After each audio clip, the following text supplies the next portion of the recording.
Canada is a resource-rich country. We have oil, gas, minerals, everything the world needs.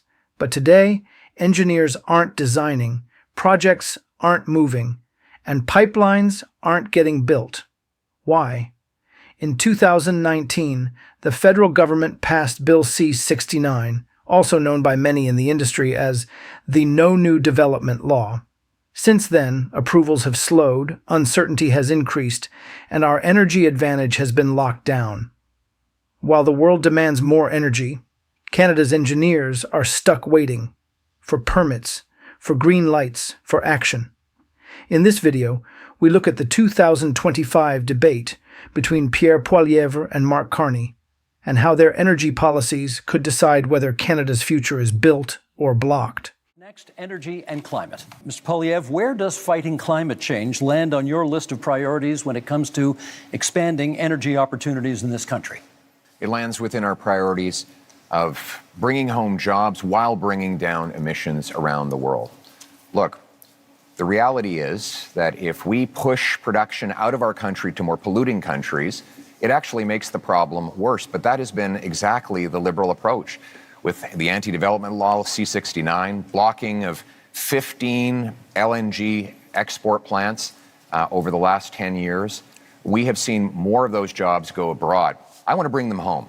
My plan will be to approve, for example, natural gas liquefaction and export. If we sent our gas to India, for example, to displace half of their demand for electricity, we could reduce emissions by 2.5 billion tons, which is 3 times the total emissions of Canada. That's the way we bring emissions down and jobs up. It's common sense, and now it's time to bring it home. Thank you, Mr. Poilievre. The next question is for Mr. Carney. How would your government fast-track pipelines and mining projects while also following the Supreme Court decision that requires consent of Indigenous communities? Well, I think the first thing, and this goes back a bit to where we started, which is recognizing that we are in a crisis. We need to act with maximum force, and having a process and a consultation, but a consultation with a purpose, which is to identify those projects, those investments of national interest that are really going to move the dial in terms of growth, jobs, energy security, while being consistent with long-term competitiveness, which necessarily means lower carbon.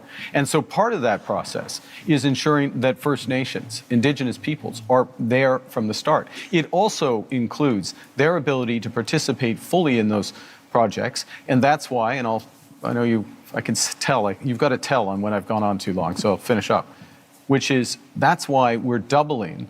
Our proposal is to double the Indigenous Loan Guarantee Program to $10 billion. What does that actually mean? It means an ability for them to invest equity in those projects and be full partners. Thank you. My tell is my clock, and my clock is at 0, so that's how it goes. We'll come back and get that question answered. Mr. Poilievre. Well, Mr. Carney, you point out that Donald Trump has a wrong-headed idea of putting a tax on our mines and our industry, and that is wrong. But so do you. You want to apply a massive industrial carbon tax on Canadian mines, Canadian steel mills, Canadian aluminum plants, you want to let them just Canadian oil and gas plants. And your idea is to double the tax that Trump is applying by hitting them a second time. This will do nothing for the environment. It will actually ship our jobs south of the border, so just plan is let like them pollute as much President as they want. Trump Not a good wants. plan. My plan is to bring that production home here to Canada. For example, I will give a tax credit to low-emitting Canadian industry like Quebec's aluminum, for example, or British Columbia's natural gas, so that we not only bring home the production, but we do it below global average levels of emissions, so that we actually help the environment while bringing home the jobs for our people at the same time. That is a sensible, pragmatic approach that puts us in charge of our economic destiny so we can stand up to the Americans from a position of strength for a change. Criticism about oil and gas subsidies, and Mr. Poilievre's criticism about the industrial carbon tax. Okay, I'm going to make 3 points. I'll make 4 if you want me to respond to that, but I want to make 3.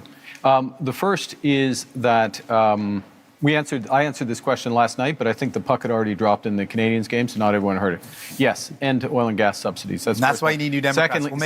Secondly, I would have done it independently. Secondly, recognizing that the biggest component of that was the cost of building Keystone.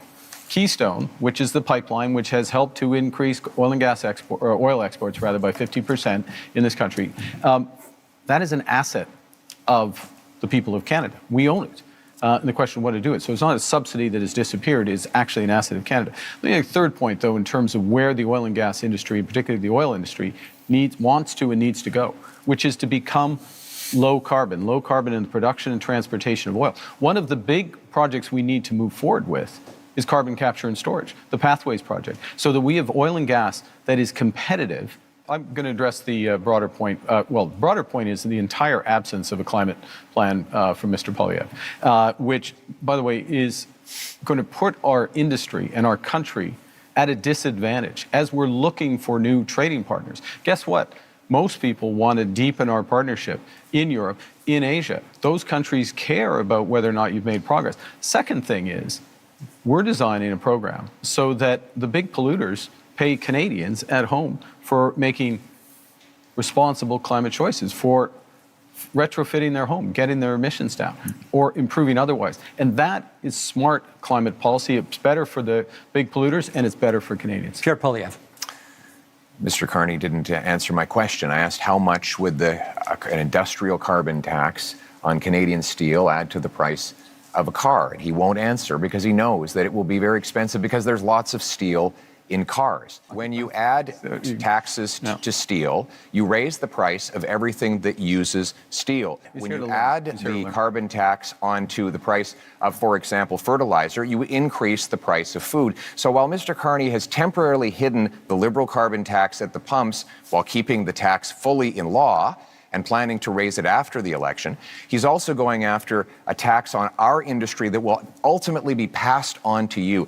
After a lost Liberal decade of rising costs, we cannot afford a fourth Liberal term. We need a new government that will fully axe the carbon tax, increase the jobs that we have here in Canada, and bring down your cost of living. First of all, we do support protecting the environment. We want to ban the dumping of raw sewage into our waters. We want to hold large corporations to high environmental standards to protect our water and air. But we cannot do that by raising taxes and sending jobs overseas, as Mr. Carney is proposing to do. That has been the approach of the last 10 years of the Liberal government. What the biggest companies that develop our resources say is that we need to repeal the Liberal anti-development law C-69, a law Mr. Carney wants to keep in place. They say we need to repeal the industrial carbon tax and get rid of the Liberal energy cap. You know, I was born in Fort Smith in the Northwest Territories, just north of what the oil sands became. When I was born and when I was growing up in Edmonton, early days, it was a fairy tale, quote unquote. But you know what happened? Canadian ingenuity, Canadian engineers, Canadian governments, both the federal government and the Alberta government got together and converted them. That's the opportunity we have. That's the opportunity we have in carbon capture. That's the opportunity we have in small modular reactors. That's the opportunity we have in hydrogen beyond. This country can be a clean energy superpower. My government will help deliver it. And that is